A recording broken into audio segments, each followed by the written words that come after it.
Assalamualaikum warahmatullahi wabarakatuh. Perkenalkan, nama saya Karlina. Di sini saya akan mengerjakan tugas belajar di luar kelas hari ke-8, yaitu tentang menjawab pertanyaan dengan tema tugas dan tanggung jawab motivator.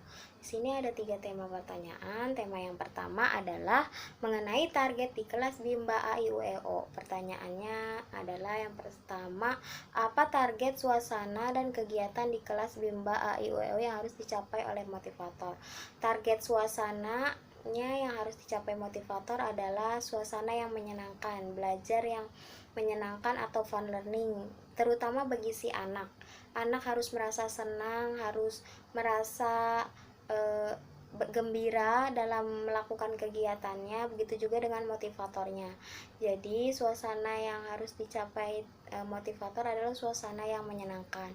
Kegiatan yang harus dicapai motivator yaitu membimbakan anak itu sendiri, yaitu membimbing minat baca dan belajar anak itu sendiri, yaitu targetnya anak main baca-bacaan, seperti itu. Yang nomor 2, bagaimana cara motivator mencapai target atau tugas di kelas Bimba, yaitu dengan cara membimbing anak dan mengarahkan anak dengan cara yang menyenangkan, bermain baca-bacaan dengan cara yang menyenangkan, karena target motivator itu sendiri adalah menumbuhkan minat baca dan minat belajar anak. Jika anak sudah tumbuh minat bacanya, minat belajarnya, maka target motivator sudah tercapai.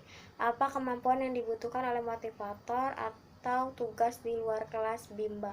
Kemampuan yang harus dibutuhkan motivator yaitu mengendalikan suasana. Jadi suasana di kelas itu harus selalu menyenangkan, harus anak tuh harus tertarik dengan apa yang diberikan, dengan kegiatan yang diikutinya. Jadi yang harus dibutuhkan itu adalah kemampuan untuk menghidupkan suasana belajar, seperti itu. Apa tanggung jawab utama motivator Bimba?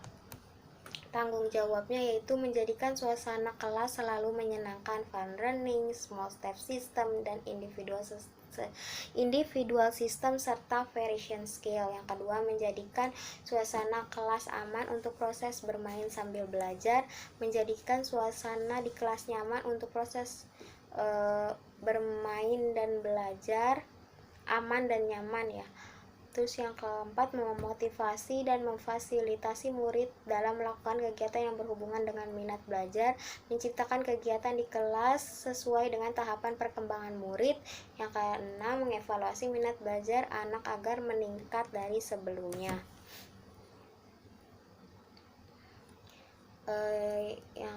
Tema yang ketiga itu mengenai tanggung jawab motivator di kelas. Apa saja yang harus dilakukan motivator untuk menjadikan suasana di kelas aman? Memperhatikan,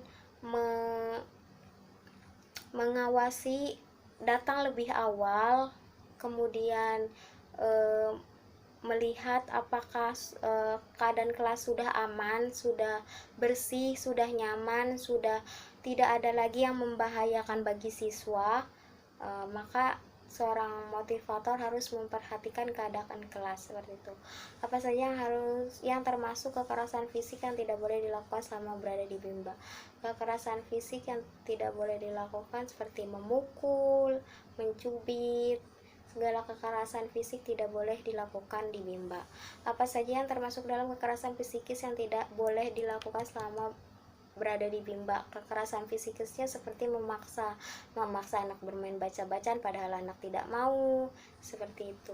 Pokoknya semua kegiatan yang memaksa itu tidak boleh dilakukan di Bimba karena itu termasuk kekerasan psikis. Apa yang harus dilakukan motivator untuk menjadikan suasana kelas nyaman?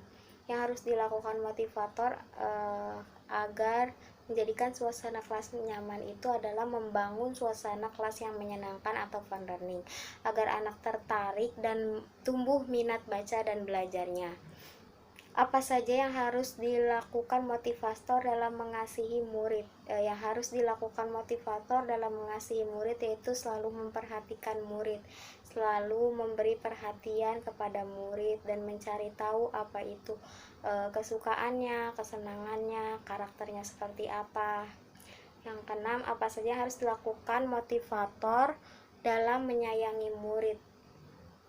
Yang harus dilakukan motivator itu dalam menyayangi murid adalah selalu tersenyum, selalu memberikan apresiasi, selalu memberikan reward, terus selalu menanyakan apa yang ia suka, masuk ke dunianya, seperti itu. Apa yang harus dilakukan motivator untuk menjadi kegiatan bermain sambil belajar menyenangkan? Dengan cara kita masuk ke dunianya, kita tahu apa kesukaannya. Jika anak suka bernyanyi, maka kita akan bernyanyi bersama. Jika anak suka mendengarkan cerita, kitanya bercerita, berdongeng, atau melakukan permainan yang lain seperti tebak-tebakan. Jadi kita harus masuk ke dunia anak, kita harus tahu apa yang ia suka, seperti itu. Apa yang harus dilakukan motivator untuk memastikan anak melakukan kegiatan yang berhubungan dengan minat belajar? Dengan mengawasinya dan mengarahkan serta membimbing anak, seperti bermain baca-bacaan itu kan akan menumbuhkan minat bacanya.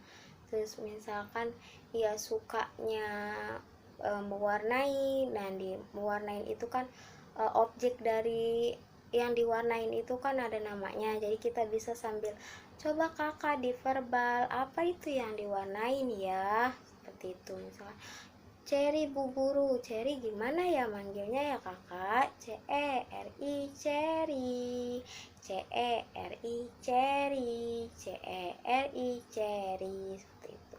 Jadi sambil si anak mewarnai, kita terus verbal kata seperti itu. Dan nanti anak juga akan mengikutinya. Apa yang harus dilakukan motivator untuk memastikan anak melakukan kegiatan sesuai dengan tahapan perkembangannya? Selalu dipantau, selalu dilihat afeksi anaknya itu, ekspresinya, apakah dia senang, apakah dia tidak senang, seperti itu. Apa saja kemampuan yang harus dimiliki motivator?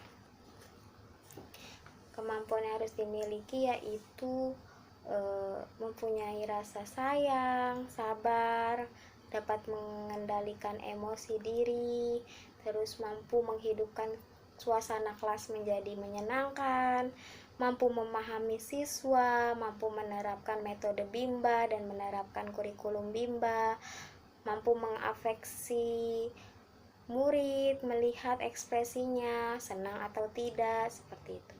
Kurang lebihnya mohon maaf. Wassalamualaikum warahmatullahi wabarakatuh.